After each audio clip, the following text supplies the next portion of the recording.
I love this chapter because you get to hear some American nationalism with these composers, Charles Ives and Aaron Copland, two of my favorite American composers. Charles Ives is a funny guy. He's a Connecticut born composer. His dad was a Civil War band leader.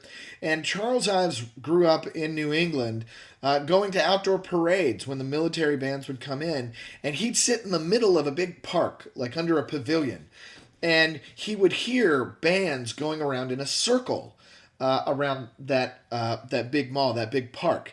And you know, when you've got one band on one side of the park and another band on the other side of the park passing you at the same time, you hear both bands playing different music in different tempos and different rhythms and in different keys at the same time. And that really left a mark, an indelible impression on Ives. So when he writes his marches, like the country band march, he's writing a piece that's very similar to those childhood memories. He's writing where he's quoting different famous American tunes, folk songs, or songs by Stephen Foster or John Philip Sousa marches. He's quoting these pieces, but he's quoting them as if in surround sound you have these different bands passing you on either side. So he uses the fancy, what we call polytonality, multiple keys at the same time, polyrhythms, multiple rhythms fighting against each other. And so it kind of sounds like a mess, but it's meant to be fun.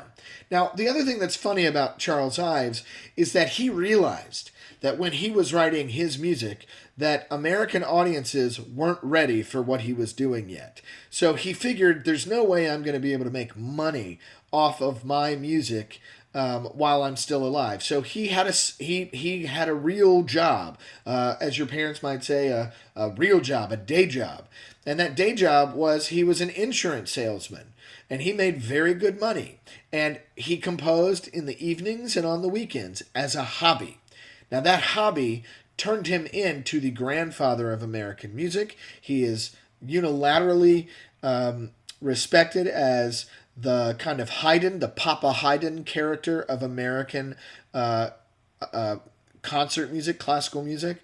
And he was awarded the Pulitzer Prize, the highest prize in classical composition that America awards for his work.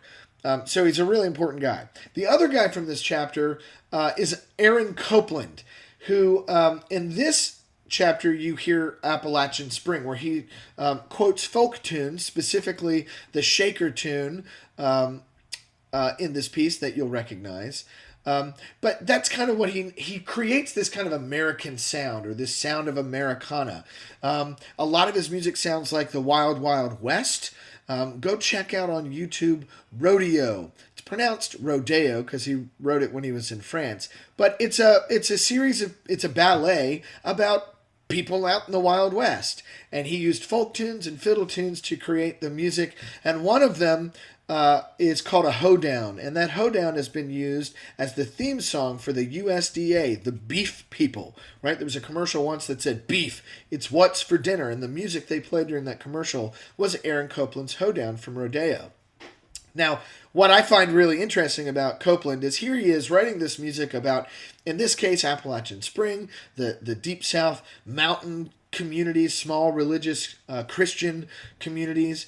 Then in Rodeo, he's writing about the Wild Wild West. He has another ballet called Billy the Kid that talks about that real famous gunslinger from the Wild Wild West. But Aaron Copland is this Jewish guy from the Bronx. He doesn't know anything, not a damn thing about the West or the South or being a country boy. He knows nothing. In fact, what I really find funny about that beef commercial, they use Aaron Copland's music, Beef, It's What's for Dinner, and Aaron Copland was a vegetarian. So the irony is incredibly thick. But this is fun music to listen to. This is Americana. And in this case, American nationalism, using music to celebrate America's kind of sound, whether it's military marches that kind of come from the Civil War, or at least harken back to that tradition, or whether it's these kind of small, tight-knit mountain communities in Copland's music. So I hope you'll enjoy it. I'm pretty certain you'll like this music at least a little bit better than the Schoenberg.